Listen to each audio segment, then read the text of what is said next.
आप कितना भी ये बात कहो भगवान की बात है, शास्त्रों में आई है, लगती तो काल्पनिक ही है। जीवंदर जी क्या लग रहा है?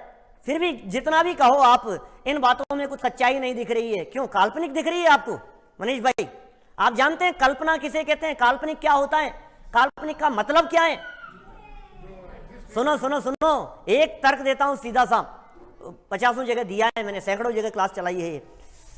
ऐसा है जीवंदर जी, आप है ना जम्बू द्वीप के बारे में, जम्बू द्वीप नहीं, अब आप है ना समझिए आप कुंडलवर द्वीप के बारे में कल्पना करके आना कल, कैसा है वो द्वीप। मनीष भाई आप भी कल्पना करके आना, सोचना कल्पना से कैसा द्वीप होगा, और आप भी सोचना भैया, आप भी सोचना, आप भी सोचना, क्या दीपक भाई।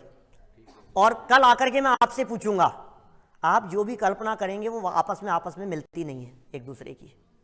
मानते हैं आप इस बात को?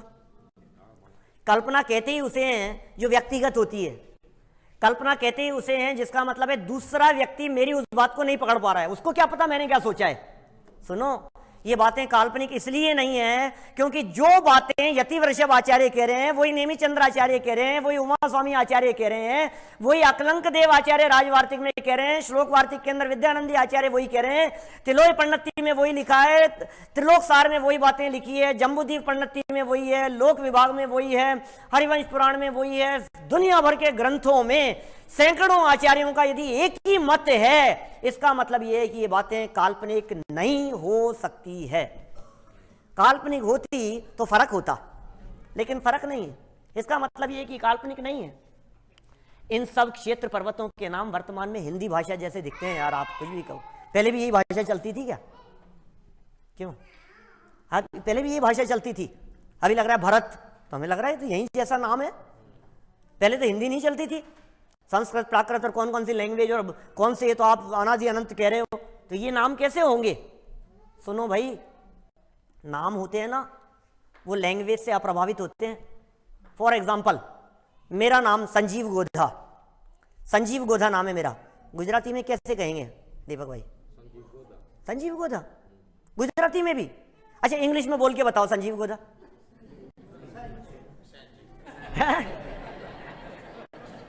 अच्छा तमिल में, कन्नड़ में, किसी भी लैंग्वेज में बोलेंगे तो नाम नाम है, नाम में लैंग्वेज का क्या फर्क पड़ता है? इसलिए लैंग्वेज से अप्रभावित रहते हैं नाम। एक और प्रश्न जो बहुत बड़ा उठता है लोगों के मन में वो ये रहता है, शास्त्र तो अभी 2000 वर्षों में लिखे गए हैं, फिर शास्त्रों में अमेरिका, एशिया आदि का उल्लेख क्यों नहीं है? आखिर शास्त्रों में ये तो बातें होनी चाहिए। भाई भरत क्षेत्र का वर्णन कर रहे थे तो थोड़ा सा ये भी लिख देते, भरत क्षेत्र इतना बड़ा है, इतना आर्यखंड है, और इतने आर्यखंड के अंदर इतने एरिया में हिंदुस्तान है, इतने एरिया के अंदर अमेरिका है, अफ्रीका है, ऑस्ट्रेलिया, ये तो होना चाहिए था ना। प्रश्न उठता है लोगों के मन में। लेकिन सुनो भाई, आचार्यों को शाश्वत सत्य बतलाना था, टेम्परेरी सत्य नहीं। उनको वो बात बतलानी थी जो 21,000 वर्ष के पंचम काल में ना बदले, जो परमानेंट हो, जो अनादि अनंत हो। ये भरत क्षेत्र परमानेंट है, जम्बूद्वीप 6 खंड की चर्चाएं परमानेंट है, अपरिवर्तनशील है, वो बदलती नहीं है। वो बातें बतलाई है। इनमें क्या दम है? इसका टुकड़ा उसमें मिल गया, उसका टुकड़ा उसमें मिल गया, बाद में कौन पहचानेगा? आज बंबई का नाम बदल करके मुंबई हो गया, मद्रास का नाम बदल करके चेन्नई हो गया, अब कौन पहचानेगा कि मद्रास भी कुछ नाम था? आज के 200, 500, 1000, 2000 साल बाद में रिसर्च करने वाले कोई जाने तो जाने, हम तो जान रहे। तो जिन चीजों के नाम बदल जाएं उनका उल्लेख आचार्यों ने नहीं किया, फिर भी लोगों को लगता है कुछ भी कहो साहब, भरोसा ही नहीं होता हमारे को। कुछ भी कह लो आप, भरोसा नहीं होता। सुनो भाई, भरोसा तो करना पड़ेगा, विश्वास की बात है। श्रद्धा के बिना काम नहीं चलेगा। मैं जैन दर्शन के संदर्भ में हमेशा एक बात कहता हूं, कहीं भी पढ़ो, कहीं से भी पढ़ो, कुछ भी पढ़ो, लोग बहुत सारे पूछते हैं पंडित जी साहब हमें जैन धर्म पढ़ना है, कहां से शुरू करें, कहां से स्टार्ट करें? मैं कहता हूं कहीं से भी करो, लेकिन एक बात ध्यान रखना, श्रद्धा से शुरू करना। क्या? बिना श्रद्धा के काम नहीं चलेगा, विश्वास तो करना ही पड़ेगा। फिर एक क्वेश्चन लोगों के मन में उठता है, ये सब बातें आज के विज्ञान से सिद्ध नहीं होती, इसलिए हम नहीं मानते। साइंस इसको यदि मान लेवे तो हम मान लेंगे। अरे वाह, आचार्य कह रहे हैं तो नहीं मान रहे, और साइंस कह रही है तो आप मान लोगे?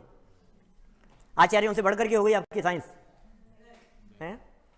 एक तरफ आप कंपैरिजन करो, मैं 200 तर्क दे सकता हूं आपको, एक तरफ खड़ा करता हूं हमारे दिगंबर आचार्यों को और दूसरी तरफ खड़ा करता हूं मैं साइंस को।